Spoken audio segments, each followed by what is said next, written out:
Ang Bureau of Fire Protection ng National Capital Region po sa pangunguna po ng aming Regional Director, Fire Chief Superintendent Nahum Vita Rosa po. Kami po yan nagpapatupad po ng tinatawag po nating FAST, ito po yung First Aid Service Team po, no?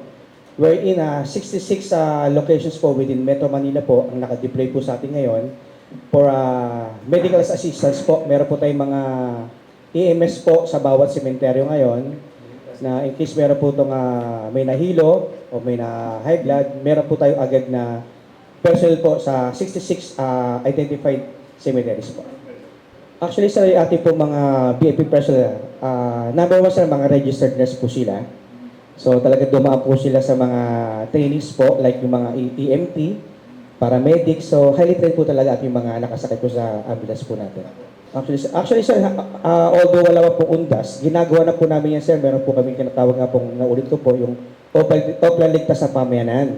Kumbaga, pinapaalala na po namin sila na in case naalis po ang pamilya po sa bahay, make sure na yung kalang breaker po, patayin po nila. Yung kanilang LPG tank, make sure na wala po sa singaw. Kung magtitirik man po sana sila ng kandila ngayon sa panahon ng undas, huwag na po natin ilagay ito sa altar. Kung pwede po sa labas po ng bahay at kumbaga nakalagay po siya sa isang secured na lalagyan po. Kunyari, planggana na stainless na may tubig po. Kasi normally sir, ang nangyayari po before talagang kulang po yung aming dissemination information. Naglalagay po yung karamihan po sa ating mga Pilipino, which is tradition po natin ito, maglagay po ng kandila sa harapan po ng altar. Actually, nangyari po yan, ako po mismo nung ako yung grade 6 po, naglagay po ako ng kandila po sa altar po namin. So, nangyari po, bumaksa po yung kandila. Nagkaroon po na sunog po mismo sa bahay po namin. Ako yung grade 6 po noon. Opo, isa po yun.